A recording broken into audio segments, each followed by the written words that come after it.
The day my children stopped asking me was the day I realized I had already been left behind. It didn't happen loudly. There was no argument, no slammed doors, no cruel words thrown across the room. It happened quietly. Like a chair being pulled back from a table without anyone noticing it was ever occupied. I was standing in my kitchen when I found out. The kettle had just begun to whistle, that soft, rising sound that usually meant comfort to me. Morning routine, tea leaves. A moment to breathe before the day began, but that morning it sounded different, too sharp, too urgent, almost like it was trying to warn me. My phone buzzed on the counter, a message. Not from my son Ronan, not from my daughter Monroe, it was from my sister. Did you know about the house? I remember staring at that message longer than I should have. The house? At first I thought she meant repairs, or maybe something small, a loan, a decision, something normal, something that involved me. I wiped my hands on a towel before picking up the phone like I needed to be prepared for whatever I was about to read. I just saw Monroe's post, she sent again. They're moving next week, it's beautiful, I thought you'd be there helping. The kettle screamed. I didn't turn it off right away. My fingers moved slowly, almost carefully, as if the truth might break if I touched it too quickly. I opened Monroe's profile, and there it was, a picture of her standing in front of a house I had never seen before. White walls. Large windows, a small garden with flowers I didn't recognize. Her husband had his arm around her. My grandchildren stood in front, smiling like this was the beginning of something joyful. The caption read, "New beginnings are forever home." I read it 3 times. Not because I didn't understand the words, but because I couldn't understand how I wasn't in them. I wasn't tagged. I wasn't mentioned. I hadn't even been told. The kettle kept screaming behind me. I finally turned it off. But the silence that followed felt heavier than the noise. I sat down at the kitchen table, slowly, carefully, like if I moved too fast, something inside me might collapse. I tried to remember the last conversation I had with Monroe. It was only a few days ago. She had called me while I was folding laundry. I could still picture it clearly, the soft cotton of her father's old shirt in my hands, the sunlight coming through the window. She sounded normal, light even. We talked about the children, about the weather, about how busy life had been. She didn't mention a house, not even once. I thought back further. Ronan had visited the week before. He had sat right where I was sitting now, drank the same tea I had just poured, complained about work, laughed about something small. He didn't say anything either, not a word. I placed my hands flat on the table and stared at the wood grain beneath my fingers. For a moment I wondered if I had missed something, if there had been a sign, a shift in tone, a hesitation in their voices that I had ignored. But the more I thought about it, the more I realized something else. There had been signs, just smaller ones, quieter ones, easy to dismiss. And maybe that's how it begins, not with a single moment that breaks you, but with 100 small ones you choose not to see. Before all of this, my life had a rhythm. It wasn't perfect, but it was steady, predictable in the way that comfort often is. I woke up early, always before the sun fully rose. There was something about those quiet hours that made me feel useful, needed even. I would make tea, toast bread. Sometimes I'd burn it slightly, the edges turning just a little too dark. I never minded. It reminded me of mornings when the house was full, when Ronan and Monroe were still children, when they would rush into the kitchen arguing over something small. A toy, a seat, a piece of toast. Back then I was the center of their world, or at least I believed I was. After they grew older, things changed. Of course they did. That's what children do. They grow. They build lives of their own. I understood that. I told myself I understood that. Ronan moved across the city first, a small apartment, long hours at work, he visited when he could. Monroe followed a few years later. Marriage, then children, her life became fuller, busier, but they still called, they still visited. Or at least they used to. I held on to those moments. Sunday lunches, short phone calls, the occasional "Mom, what do you think about this?" Those words mattered more than they probably realized. What do you think? It meant I was still part of their world. Still someone whose opinion carried weight. But somewhere along the way, those words disappeared. Not suddenly, gradually, like footsteps fading down a long hallway. The calls became shorter, the visits less frequent, decisions already made, and I adjusted, or at least I told myself I did. I told myself they were busy, that life was pulling them in different directions, that this was normal, that this was what letting go looked like. But sitting there in my kitchen, staring at a house I had never seen, a life I hadn't been invited into, I realized something I hadn't allowed myself to admit before. This wasn't just distance. This was absence. And I didn't know when I had gone from being their mother to being someone they simply informed, or worse, someone they didn't think to inform at all. My phone buzzed again. A message this time from Monroe. "Hi Mom, I meant to call you earlier. Things have just been so busy." I stared at the screen. The words felt careful, measured, like they had been chosen to soften something that couldn't really be softened. I didn't reply right away. Instead, I looked around my kitchen.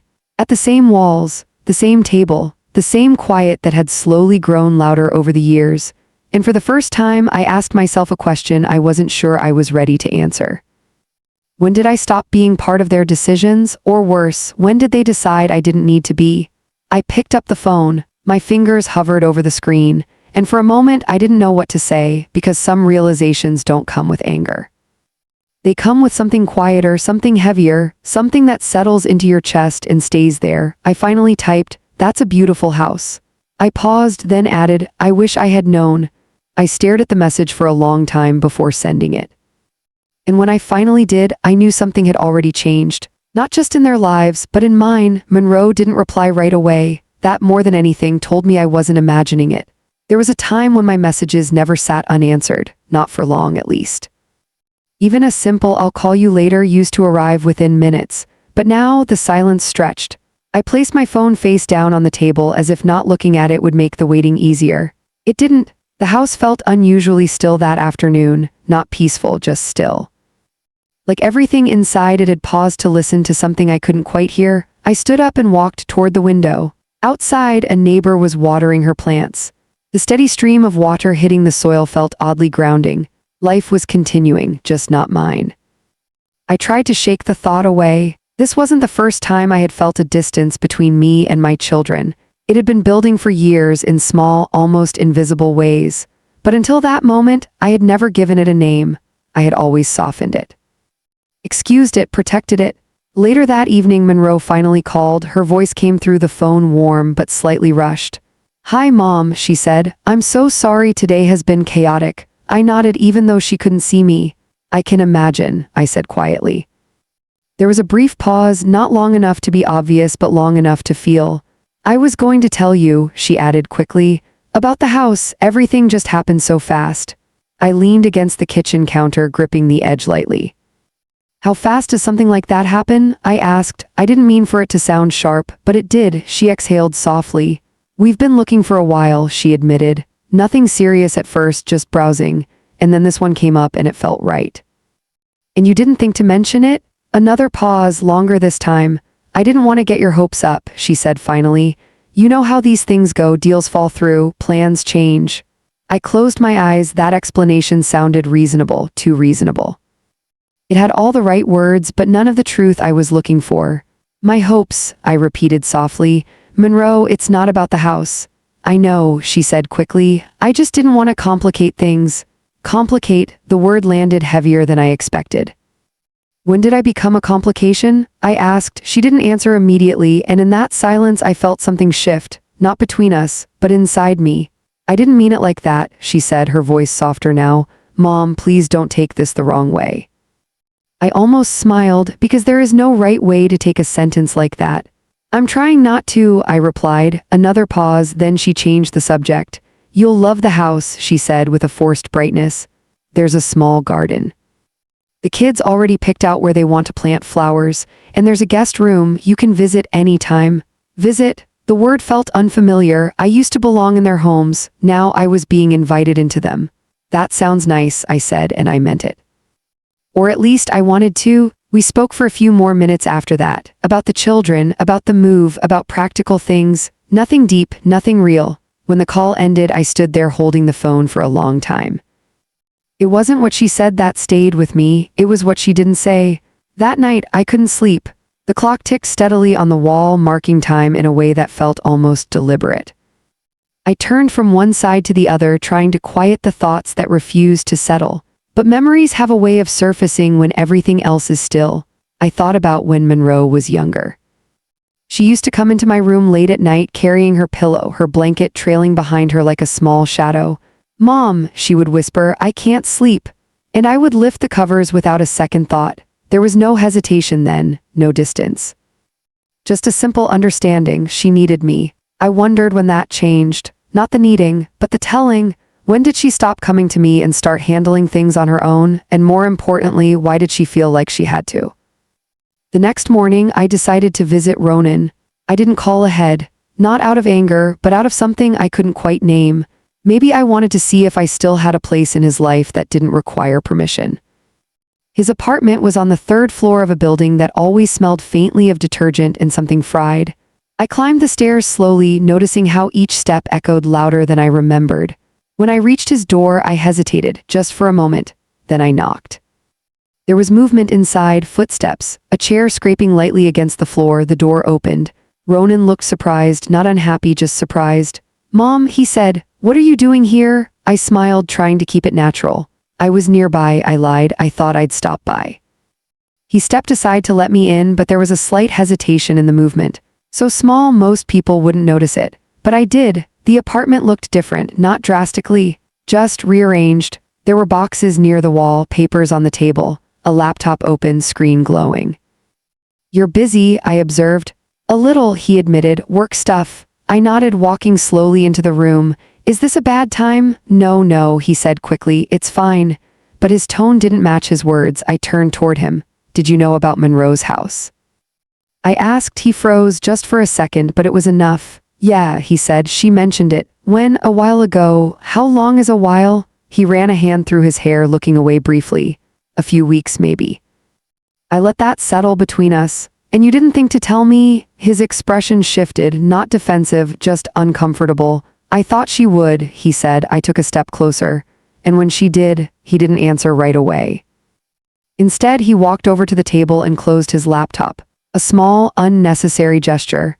"I didn't think it was my place," he said finally. "Your place?" The words echoed in my mind. "Since when did being my son require permission to speak to me?" "I see," I said quietly. He looked at me then, really looked. And I think for the first time he noticed something in my expression that he hadn't seen before, something he didn't quite understand. "Mom," he began, his voice softer now. "Are you upset?" I considered the question carefully. Not because I didn't know the answer, but because I wasn't sure how to explain it. "I'm trying to understand," I said. "Understand what?" "When I stopped being included." He frowned slightly. "That's not fair, isn't it?" "Of course you're included," he said. "We just don't tell you everything immediately. That's normal." Normal, that word again. I walked over to the window, looking out at the street below, people passing by, cars moving, life continuing just like it always does. "Normal would be telling me you're thinking about buying a house," I said, "not showing me a picture after it's already yours." He didn't respond, because there wasn't much he could say. "I'm not asking to control your decisions," I added. "I'm asking to be part of them." Even just a little. There was a long silence, then he said something I didn't expect. "We didn't want to stress you." I turned back to him. "Stress me?" "Yeah," he said. "You worry, you overthink things. Sometimes it's just easier to handle stuff on our own." Easier, that word settled into me like a quiet truth I hadn't wanted to face. Easier without me. I nodded slowly. "I see," I said again, and this time I really did. When I left his apartment, the air outside felt colder than it should have. Or maybe it was just me. I walked home without rushing. Each step felt deliberate, measured, like I was moving through something I didn't fully understand yet, because it wasn't just about the house, or the missed conversations, or the quiet exclusions. It was about something deeper. Something harder to admit. Somewhere along the way, my children had learned to live their lives without me, not because they didn't love me, but because they no longer needed me in the same way, and maybe they believed I no longer belonged in the way I used to. I reached my front door and paused, my hand resting on the handle. And for the first time, I felt like I was standing outside my own life, looking in, trying to figure out where I still fit. That evening, I didn't turn on the lights right away. I stepped inside, closed the door behind me, and let the dimness settle around me like something familiar. There was a time when this house never stayed quiet for long. Even silence used to feel alive. Now it felt like something that lingered. I placed my keys in the same bowl I had used for years. The soft clink echoed more than it should have. Everything was where it had always been. The furniture, the curtains, the faint scent of lavender from the drawer sachets I refused to throw away. But something about it felt paused. as if the house had been waiting for something that never arrived. I walked into the living room and sat down without turning on the lamp. Outside, the sky was fading into a soft gray, streetlights flickered on one by one. I watched them without really seeing them. My mind was somewhere else, still in Ronan's apartment, still holding onto that word, easier. It echoed in a way I couldn't ignore, not because it was cruel, but because it was honest. And honesty, when it comes quietly, can be harder to face than anger.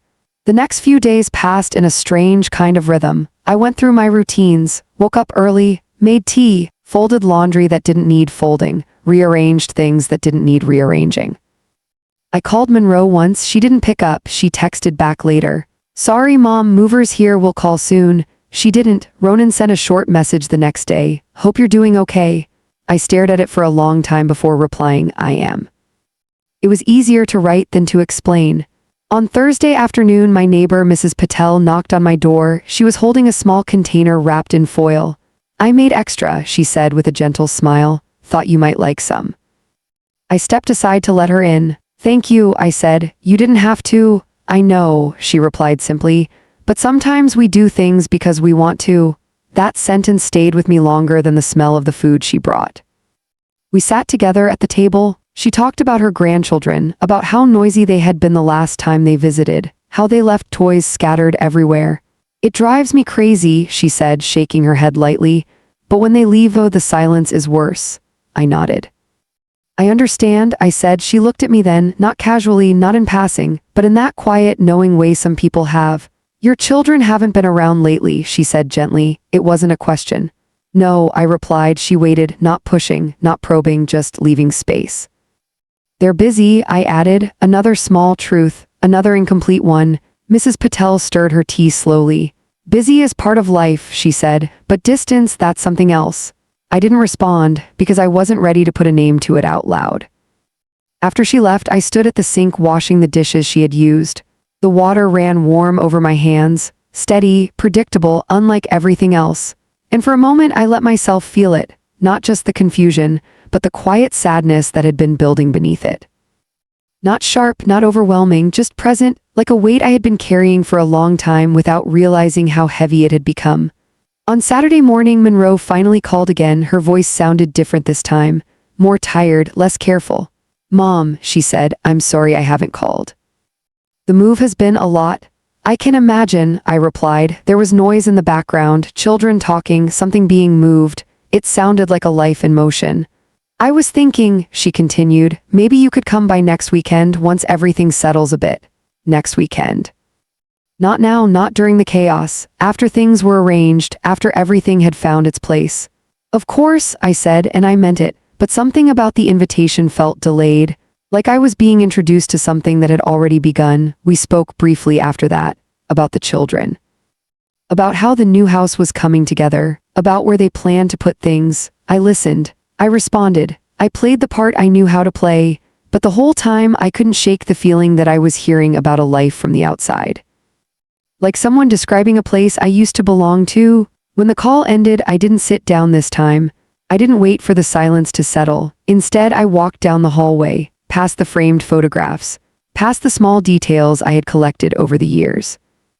And I stopped in front of the door I hadn't opened in a while, Monroe's old room. I pushed it open slowly. The air inside felt still, untouched. The bed was made, the curtains drawn halfway, a few of her old things still sat on the shelf.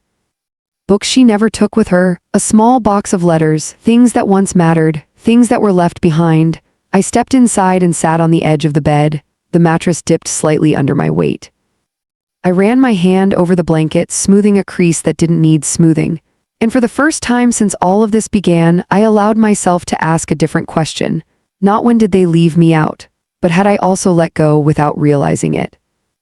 It's easy to place distance on others, to point to missed calls, unshared news, quiet exclusions, but relationships don't change in a single direction. They shift, gradually, sometimes without either side noticing until it's already happened. I thought back to the past few years. To the times Monroe had called and I had said, "I'm fine," even when I was. To the moments Ronan had tried to explain something and I had brushed it aside because I believed I already understood. to the way I held onto the past without always making space for who they were becoming. Had I made it harder for them to come to me? Had my presence slowly turned into something they felt they had to manage rather than include? The thought wasn't comfortable. But it was honest, and honesty, even when it hurts, has a way of clearing space for something new. Later that afternoon, I did something I hadn't done in a long time. I sat down at the table with a piece of paper, not my phone. Not a message that could be sent and forgotten, but something slower, more deliberate. I picked up a pen and began to write. Dear Monroe, I paused. The words didn't come easily, not because I didn't have anything to say, but because I wanted to say it right. Not in a way that blamed, not in a way that pushed, but in a way that opened something that had quietly closed between us. I wrote about small things, about how proud I was of her, about how I admired the life she had built, about how I understood that things change, and then, carefully, I wrote the part that mattered most. I don't need to make your decisions, I wrote, but I would like to feel that I still have a place in them. I stared at that sentence for a long time. It felt simple, but it carried everything I hadn't been able to say out loud. When I finished, I folded the paper neatly, not sealing it, not sending it yet, just letting it exist. Because sometimes understanding your own feelings is the first step before asking someone else to understand them. I placed the letter on the table, and for the first time in days I felt something shift. Not outside, not in them, but inside me, a quiet awareness. That maybe this wasn't just about being left out, maybe it was about finding a new way to be part of their lives, even if it looked different than before. I didn't know what that would be yet, but for the first time I was ready to find out. I didn't send the letter, not that day, not the next one either. It stayed on the table exactly where I had left it, folded neatly, waiting. At first I told myself I was giving it time to reread it, time to make sure the words were right. But the truth was quieter than that. I was afraid of what might come after, because once something is said clearly, it cannot be unheard, and I wasn't sure if I was ready for an answer I couldn't soften. The following weekend came slowly. Monroe had invited me to visit. Once everything settles, she had said. I noticed the phrasing again that morning as I got ready. Settles, as if I needed to arrive after the dust had already cleared, after the decisions had been made, after the spaces had been defined. I stood in front of my wardrobe longer than usual, choosing something simple, neutral, something that wouldn't feel like I was trying too hard or not trying enough. In the end, I wore a soft blue sweater Monroe had once given me, years ago. Because it makes your eyes look brighter, she had said back then. I wondered if she would remember that. The drive to her new house took longer than I expected, not because of distance, but because everything along the way felt unfamiliar. New roads, new turns. A different part of the city I had never had reason to visit before. I followed the directions carefully, turn by turn, until I finally saw it. The house from the picture. White walls, large windows, a small garden at the front. It looked just as beautiful in person. Maybe more. I parked the car and sat there for a moment, my hands resting on the steering wheel. There was a time when arriving at my children's homes felt natural, effortless. Now I felt like I was about to step into something that didn't quite belong to me. I took a slow breath, then stepped out. Monroe opened the door before I even knocked. "Mom," she said, smiling brightly, "you're here." Her voice was warm, genuine, and for a moment it almost made everything else disappear. "Of course," I said, returning the smile. She stepped forward and hugged me. It was quick, not distant, but not lingering either, just enough. "You found it okay?" she asked. "I did," I replied. "It's beautiful." Her face lit up at that. Come in, I want to show you everything." I stepped inside. The first thing I noticed was the smell, fresh paint, new wood, something clean and untouched. It didn't smell like a home yet, not fully, but it would. The living room was bright. Sunlight streamed in through the large windows, casting soft shadows across the floor. There were boxes still unpacked in the corner, furniture arranged but not entirely settled. "It's still a mess," Monroe said apologetically. "It doesn't look like a mess," I replied, and it didn't. It looked like a beginning. She walked me through the house, room by room. "This is the kitchen," she said. "I know you'll love it, there's so much space." I nodded, running my fingers lightly along the counter. It was smooth, cold, unmarked. "No more cramped cooking," she added with a small laugh. I smiled, remembering the old kitchen, smaller, warmer, filled with years of use. "This is where the kids will study," she continued, opening another door. And this, she paused, this is the guest room. Guest, the word settled quietly between us. She opened the door, the room was neat, prepared, a bed made with clean sheets. A small lamp on the table, empty shelves. It's for you, she said. Whenever you want to stay. I stepped inside. The room was lovely, comfortable, thoughtfully arranged, and yet it felt like exactly what it was. A place for someone visiting, not someone who belonged. It's very nice, I said, and again, I meant it, but something inside me remained still. We spent the afternoon together. The children ran in and out of the rooms, their laughter filling the space in a way that made it feel more alive. I helped unpack a few boxes, folded some clothes, placed dishes in cabinets where I thought they might go. Monroe moved them slightly afterward, not in a way meant to correct, just adjusting things to how she preferred. I noticed. Of course I did, but I didn't say anything. Because this was her home, her system, her decisions, I was just helping. At one point Ronan arrived. I hadn't known he would be there. Hey Mom, he said, stepping in casually. What do you think? It's beautiful, I replied. He nodded, satisfied. I told her it was a good choice, he said, glancing at Monroe. A good choice? The words lingered, so he had been part of it, more than I had realized. They moved easily around each other, talking about things I hadn't heard before, plans, adjustments.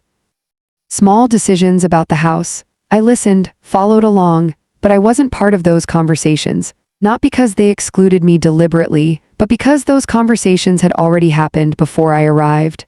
Later, we sat down at the table for tea, the same ritual, different place. Monroe poured the tea carefully. Do you like it? She asked. It's lovely, I said. There was a moment of quiet, not uncomfortable, just full. I looked at them, my children grown, capable, building lives of their own. And I felt something I hadn't fully allowed myself to feel before, pride, and alongside it something else, a quiet sense of distance that didn't need to be explained. I wrote you a letter, I said suddenly. The words surprised even me. Monroe looked up. A letter, I nodded. I haven't sent it yet. Why not? I hesitated, then answered honestly, because I wanted to understand what I was feeling first. She set her cup down slowly. What are you feeling? She asked. Her voice was softer now, open. And for the first time I felt like she was really asking, not out of obligation, but out of readiness. I took a breath, careful, measured. I think I've been trying to hold on to something that has already changed. They didn't interrupt, didn't rush me. So I continued.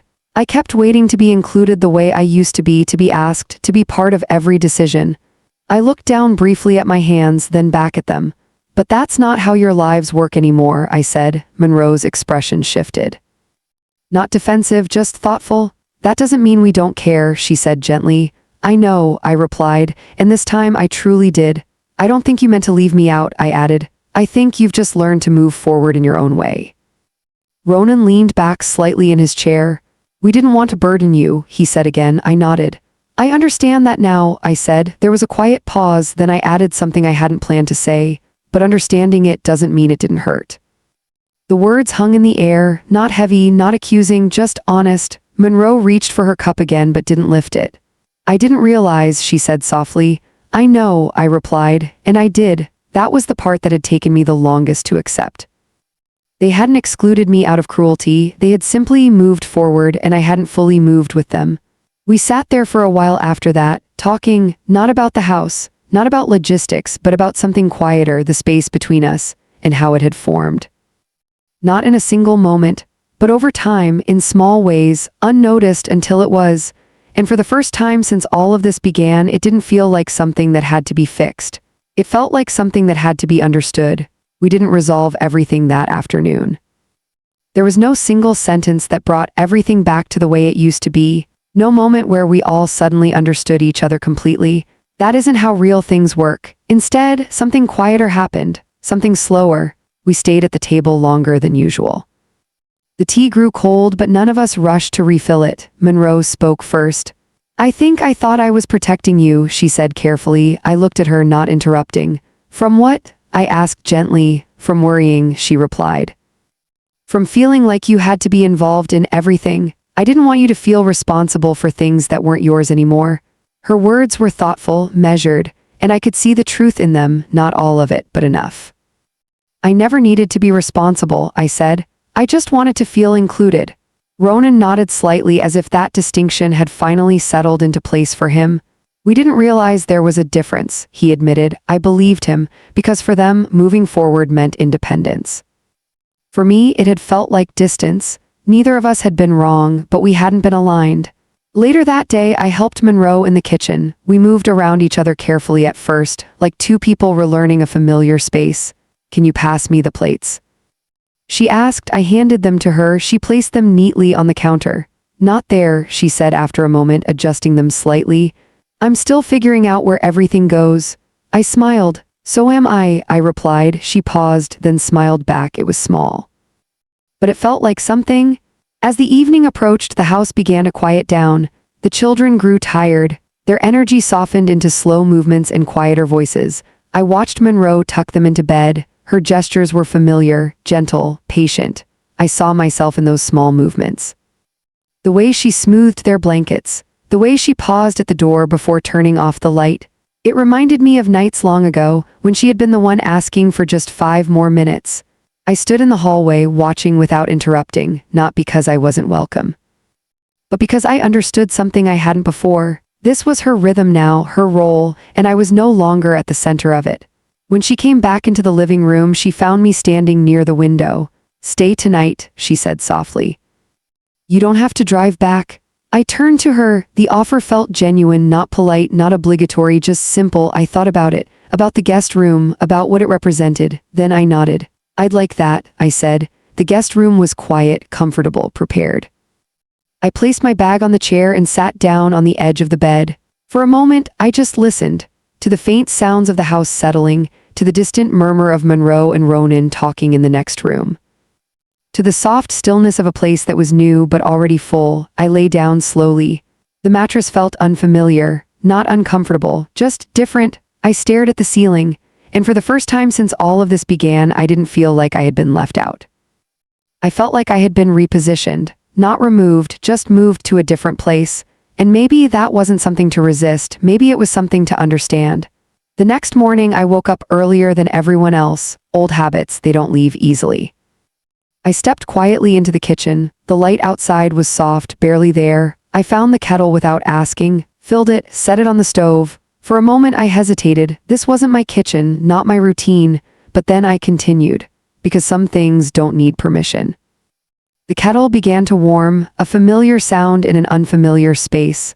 I opened a cabinet, searching for tea. It took me a moment to find it. Different brand, different place. I smiled slightly. Of course it was. When the water boiled, I poured it slowly, carefully, the way I always had. By the time Monroe walked in, the tea was ready. She paused when she saw me. You're up early, she said. I always am, I replied. She looked at the cups on the counter.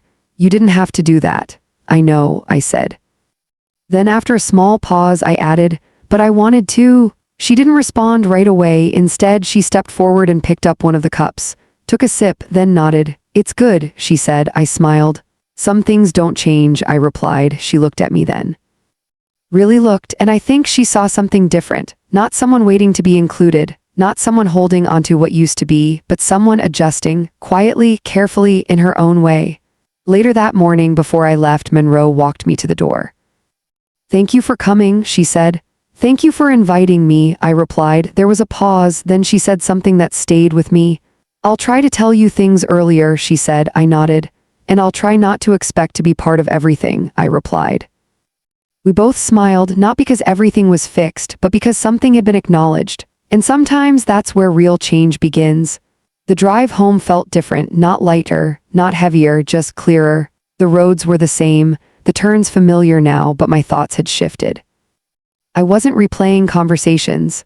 I wasn't searching for what had gone wrong. Instead, I was sitting with what had been understood, and what still needed time, because relationships don't return to what they were. They evolve. They reshape themselves around new realities. And sometimes, the hardest part isn't being left out. It's learning where you now belong.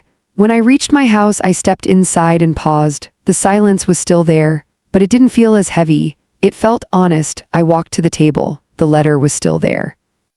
Unmoved, I picked it up, held it in my hands, then slowly I unfolded it. I read it again, every word, every line, and for the first time I realized something.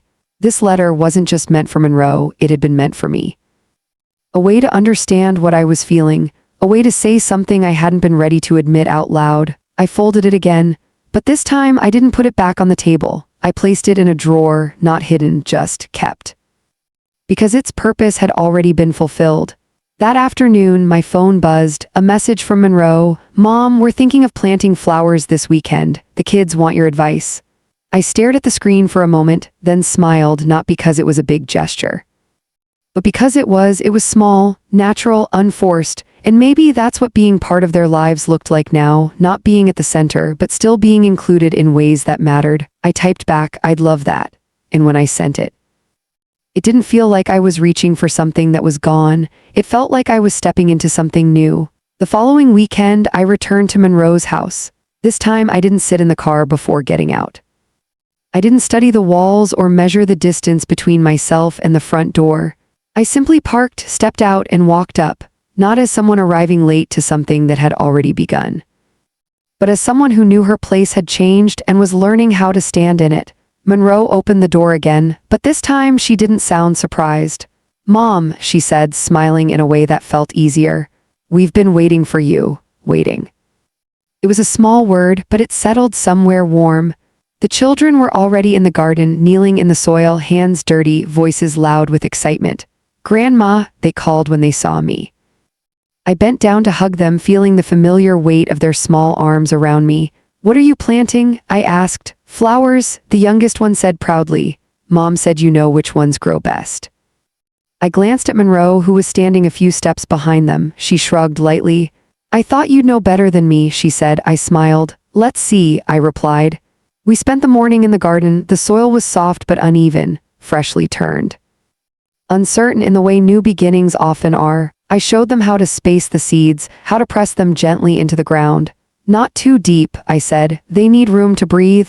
The children listened carefully, not because I was in charge, but because in that moment I had something to offer, something they didn't yet know, and that felt different, not like before, but still meaningful. Monroe knelt beside me at one point. "Like this?" she asked, placing a seed in the soil. I adjusted her hands slightly. "A little less pressure," I said. "Let it settle, not sink." She nodded. "Okay." It was such a small exchange, but it carried something quiet inside it, not authority, not control, just guidance. Later, Ronan joined us. He stood at the edge of the garden, watching for a moment. "You're putting her to work already?" he said with a small smile. Monroe glanced up. "She volunteered," she replied. I looked at him. "Some things are still mine to give," I said. He nodded. And for once, he didn't try to lighten the moment, he simply accepted it. We had lunch outside, simple food, bread, fruit, tea, the kind of meal that doesn't need to be impressive to feel complete.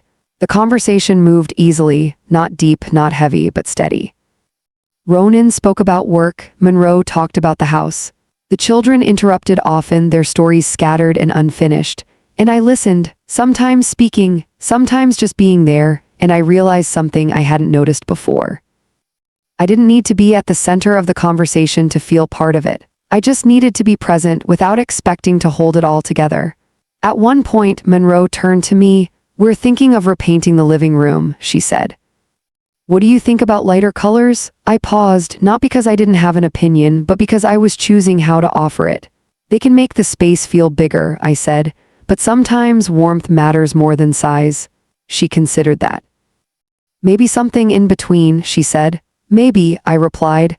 And that was enough. I didn't need to decide, I didn't need to persuade, I simply needed to contribute. In the afternoon, the children ran inside, leaving the garden half-finished. Monroe stood up, brushing the soil from her hands. "We'll finish later," she said. I nodded. "Gardens don't rush," I replied. She smiled. "Neither do people," she added. I looked at her then, and for the first time I felt like she wasn't just speaking about the garden. Before I left that day, Ronan walked me to my car, not out of obligation, but because he chose to. He leaned against the door for a moment. "You seem different," he said. I opened the car door, then paused. "Different how?" I asked. "Quieter," he said. "But not upset?" I considered that. "I think I was holding onto something too tightly," I replied, "and I didn't realize it was already changing." He nodded slowly. "I guess we were too," he admitted. I looked at him. "You didn't push me away," I said. "You just moved forward." And we thought you didn't want to move with us, he added. There it was, the misunderstanding, not sharp, not dramatic, just present. I didn't know how, I said honestly. He straightened slightly. Well, I think you are now, I smiled faintly. I think so too. When I got home, I didn't go straight inside. I stood at the front of my house for a moment, looking at it, not as something empty, but as something steady. This was still my space, my rhythm, my life. But it no longer had to carry everything. It didn't have to hold the weight of being the center of someone else's world, and somehow that made it feel lighter. That evening I made tea again, the same kettle, the same cup, but something had shifted. Not in the action, but in what it meant. I sat at the table and looked around the room. The silence was still there, but it didn't feel like absence anymore. It felt like space, space that could be filled in different ways, not just with what used to be, but with what still was. Over the next few weeks, things didn't change dramatically. There were no grand gestures, no sudden closeness that erased everything that had happened, but there were small moments. Consistent ones. Monroe called more often, not to explain everything, but to share things, simple things. Ronan stopped by one evening without warning, not for long, just enough to sit, have tea, and leave. The children sent me drawings, messy, colorful, full of life, and each of those moments felt real, because they weren't forced. They weren't driven by guilt or obligation. They were chosen. And that made all the difference. One afternoon, I opened the drawer where I had placed the letter. I took it out again, not because I needed to change it, but because I wanted to see it with new understanding. I read it slowly. And this time, it felt different, not like a message waiting to be sent, but like a chapter that had already passed. I folded it again, and instead of putting it back in the drawer, I placed it in a small box with other things I had kept over the years. Photographs, old notes, memories, not as something unfinished, but as something complete. That night, as I prepared for bed, I paused at the hallway. The house was quiet, familiar. And for the first time in a long while, I didn't feel like I was standing outside of something. I felt like I was exactly where I needed to be, not in the center, not forgotten, just part of a different arrangement, one that didn't take away my place. It simply reshaped it. And maybe that's what change really is, not losing where you belong, but learning how that belonging evolves.